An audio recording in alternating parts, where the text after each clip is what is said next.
Hello, this is the RPG Pundit, the final boss in Internet Shitlords. It feels good to be able to say that again. First of all, before I start today, thank you to everybody who picked up the deal of the day, World of the Last Sun. The World of the Last Sun is now a gold bestseller on DTRPG, which is just awesome. And I'm sure everybody's really enjoying it who picked it up because it's a really excellent. It's a setting book is what it's called, right? And it is a setting book. You can run it as a setting, but it's divided in modular fashion into different areas that are all very different from each other and have a bunch of tables and mechanics and things that you can end up borrowing into other settings, right? And putting into other stuff. That's some of the wonders of the OSR is just how cool it is that you can mix and match stuff everywhere, right? Not just within the same game designer's stuff, but in other stuff too, right? Like you could take stuff from World of the Last Sun and run it with DCC. You can take stuff from World of the Last Sun and run it with OSE. You can take stuff from World of the Last Sun and put it into mix it up with Chalt. I mean, the two have kind of evolved at a mutual pace of making fun of each other, right? So, all of that is good. Lion and Dragon, for example, you could take it and combine it with a game like Shadow Dark, which incredibly has all these innovative mechanics that are already in Lion and Dragon. So they would almost completely match, But there we are. All right, I kid the Shadow Dark creator, but she has this. There's this problem of people making dozens and dozens of fawning, low research videos where they talk about how she invented these great ideas like spell check rolls and random advancement for leveling up, or having XP for per session, or no resurrection magic or stuff like that, all of which is in Lion and Dragon, and not just Lion and Dragon, but it's in a bunch of other second wave OSR products. So someday some guy is going to buy Lion and Dragon and he's going to say, hang on, the RPG Pundit just ripped off all of this stuff from Shadow Dark. Wait, how did he do that in 2016? That's the problem we're facing with this misinformation. But anyway, today I'm not talking about that. Today I am here to talk about the ongoing decline, both economic and moral, that I foresee for Wizards of the Coast. And I'm going to start by giving a shout out to another YouTube channel, Diversity and Dragons, great YouTube channel. The guy, Wee Wheaton is his name on Twitter.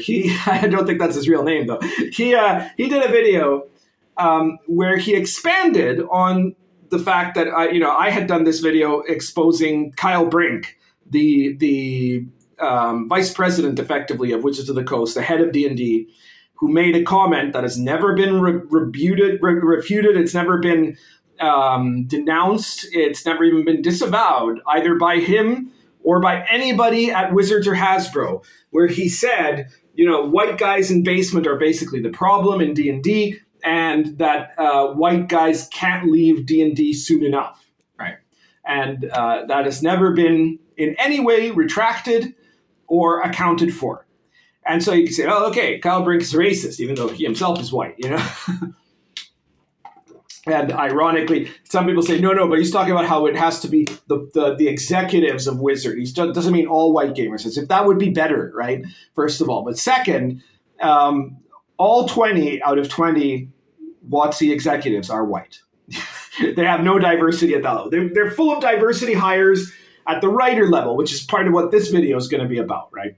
Because Diversity and Dragons, he did this video where he said, okay, look, this is the thing. I decided to do a deep dive to see if there were other people at Wizards who felt the same as Kyle Brink about white people.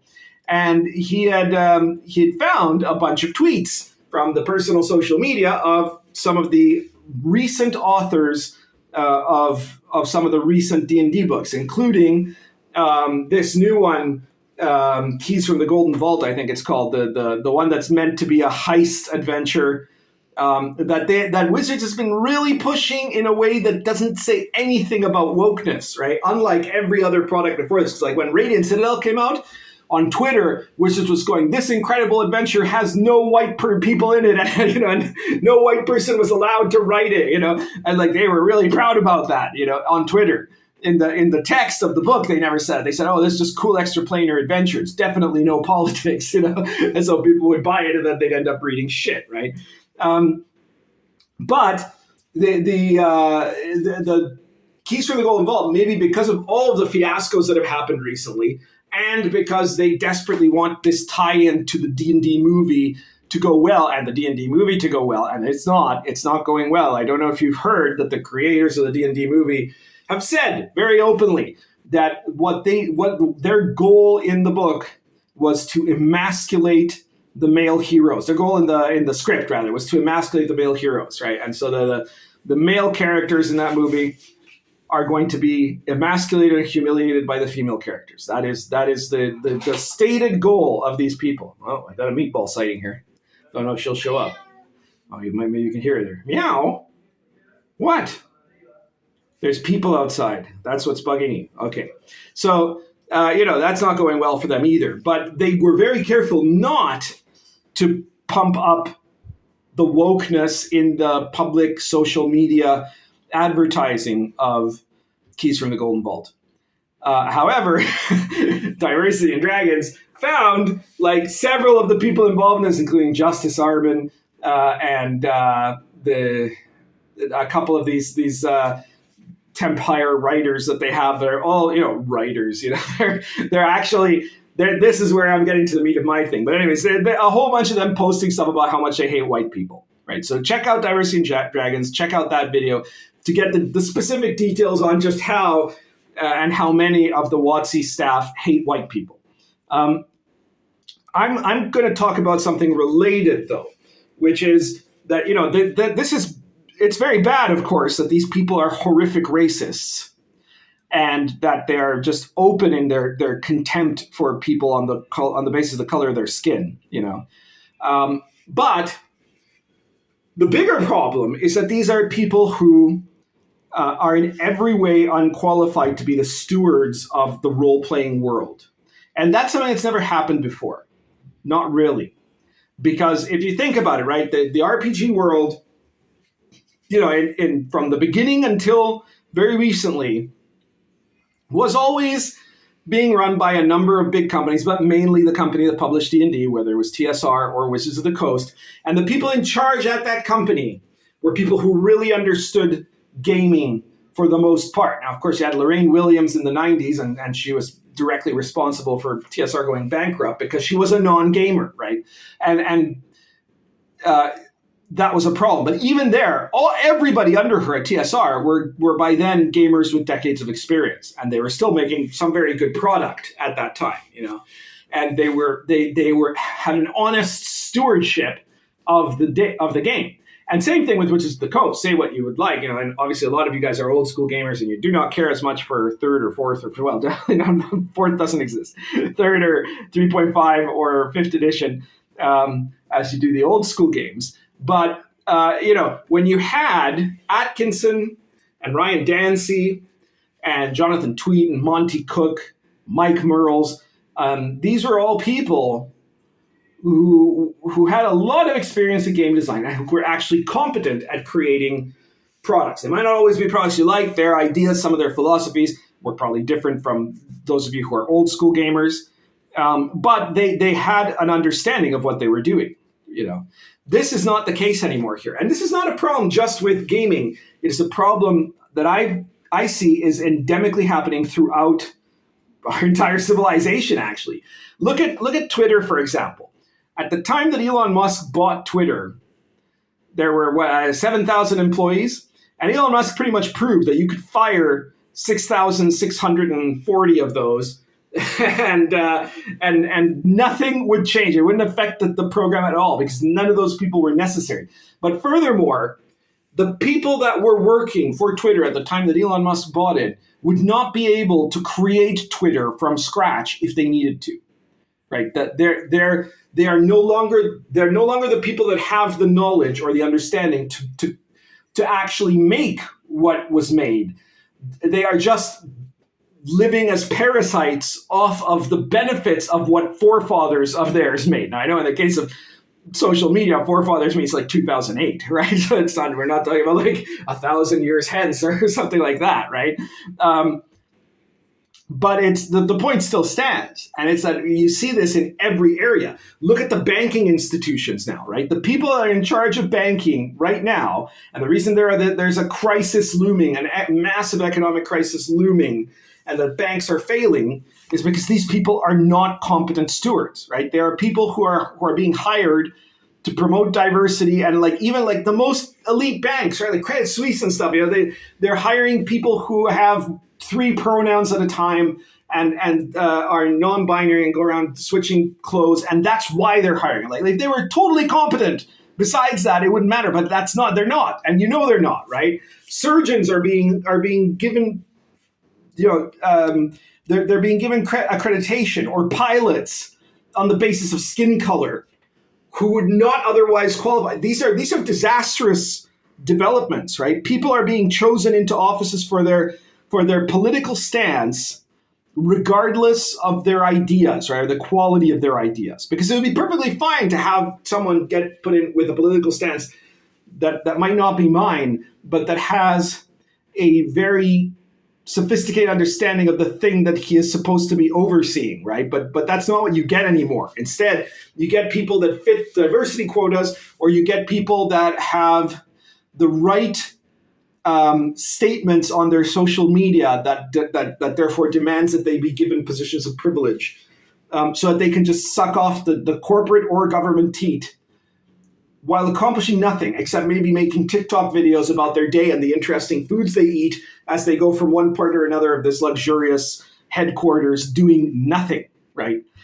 So this all falls apart. And Wizards of the Coast is like that now. There's almost no one left in Wizards of the Coast who is actually qualified as a game designer, right? Because all of the major people have gone. And what you have left now is like a couple of extremely lower mid-tier writers, basically, who have never had anything really original or useful produced in their lives, right? With Perkins and Crawford, that are still around, mostly writing tweets about how awful Donald Trump is or something like that, And then you have a couple of what are very obvious promoted diversity people that have a little bit of game design background, but so little that they would have been laughed out of Wizards of the Coast offices in 2003, right? That there would have been no way they would have been hired on with the level of qualifications they had at the time that they have now been hired on by Hasbro,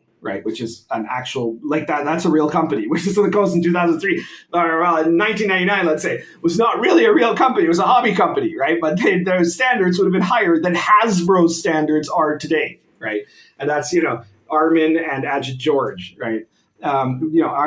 Justice Armin being one of the people who spends his time tweeting about how much he hates white people, even though he himself is Iranian, which makes him a literal Aryan, right? He is actually an Aryan, unlike some of the people that try to pretend to be. So, anyways, these are the people that are there that have some level of knowledge. And then everybody else, and there's like 50 other people. Remember, every time they do a book now, right? Tales from the Radiant Citadel had like 30 writers. And this book that they've come out now with these, again, with the Keys from the Golden Vault, has dozens of writers. I don't know how many. I haven't checked specifically, right? But it's got a lot of writers because all of this becomes a make-work program for their friends, right? So people with no game design experience. And there are some people that have been hired on full-time. Diversity and Dragons points out that one of the people that is now a lead writer under, the immediate tier under Ajit George and Justice Armin, she played her first game of Dungeons and Dragons sometime in 2018. She has no qualifications to be a designer, none whatsoever. And yet there she is, right? And this is, again, because they are just a networking of useless people, of useless upper middle class people, some of the most privileged people on earth, right? All of these people are complaining about white privilege on their tweets, are 10,000 times more privileged than almost any white person in the United States, right? The vast majority of them. They come from the sort of background where people go and work at Hasbro for a not insignificant figure, though some of them are probably getting paid fairly low wages. But they have this kind of security of being able to have this network of people that will hire them to do nothing, essentially, right? Like when you figure it out, each person that participated in Radiant Citadel wrote like a page and a half of text, and that was their big contribution to the book, because that just divide the number of pages by the number of people involved, and there you go, right? That tells you how much on average people did. So these people have this benefit of this lifestyle, but I think this lifestyle is going to go away because here's the problem, right? These are all weak people that have been created from good times of the work of strong men, right? I'm sure you guys have heard this before, and now we're about to hit very hard times. Because these weak people are the ones in charge, and they have no idea what to do. They don't know what to do. They don't know. They don't even want to do anything except maybe tear everything down. Right? That's all that they care about. So Wizards is now in the hands of people who are fundamentally unqualified to steward the RPG hobby. They have no ideas. They have, never mind good ideas, they have no ideas, right? That everything they do is at most derivative, right? Like they're copying the last several books they've done. They've been, copying young adult novels, Harry Potter. Now they're doing the heist movie, right? Ocean's 11. Everything they're doing is basically ripoffs, right? And they're because they have no creative element to them. And then they're remaking of old modules where their great innovation is to ruin those modules by destroying the things that were good about them, right? Like Ravenloft and whatnot, right? But because they've been also indoctrinated as part of the necessary inner training for being this managerial class. They have been trained to despise everything about the civilization that has allowed them to live as basically parasites for their entire lives, where they've produced nothing and yet have benefited from it constantly. This is going to lead eventually to a collapse. If there were people in Wizards of the Coast or Hasbro who happen to be listening to this and who want to try to avoid that, who want to actually be able to save these products, because this is going to get worse, right? That especially since Wizards has refused to denounce Kyle Brink's statement at all. He's still working for them. He hasn't had to apologize. He's done nothing about it, right? And they've done nothing about it. Now, people like Diversity and Dragons are going to look for more shit like this, and they're going to keep talking about it. Wizards recently blocked a whole bunch of people, including me, from their Twitter feed so that we couldn't keep posting the Kyle Brink picture, right? So it'd be a shame if all of you went and posted Kyle Brink pictures, of him quoting this thing about white guys in the basement. You can find those on my feed, right? It'd be a shame if people keep doing that to Wizards so that they keep understanding that they're not going to get away with this. They're not going to be able to hide their racist bullshit, right?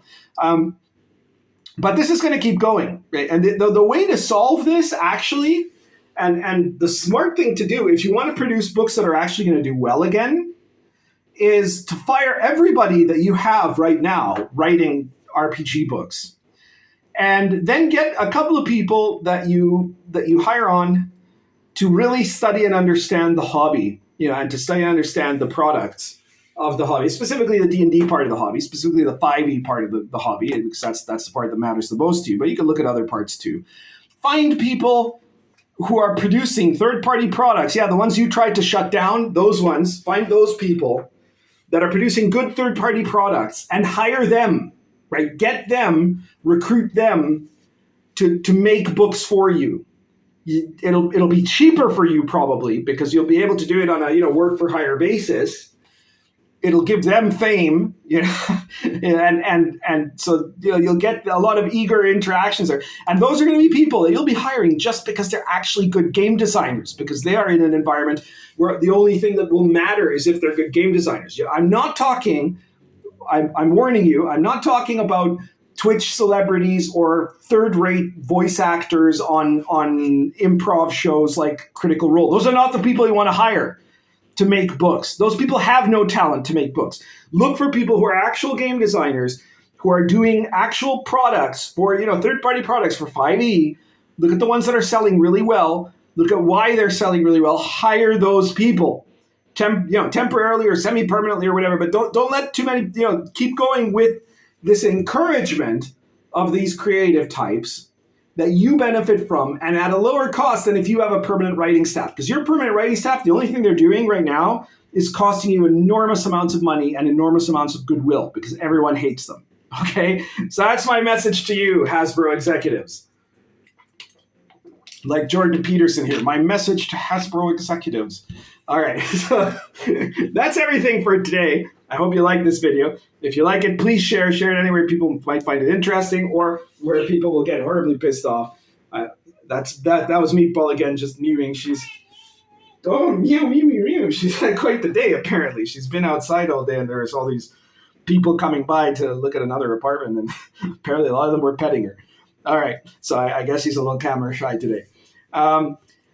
Subscribe if you haven't subscribed, and check out all my products. World of the Last Sun, gold bestseller now. Check it out. All of these are in the description below. Invisible College, Lion and Dragon, the RPG Pundit Presents series, the Old School Compendium 1 and 2. I have so many to name. Oh, and if you bought World of the Last Sun and you liked it, check out its sister book, the Gonzo Fantasy Companion, which is now out. It's doing really well, and you're bound to like it, especially if you liked World of the Last Sun. So check all that out, and I guess that's everything for today. Currently smoking Neerup Egg plus Cornell and Deal's Old Joe Krantz.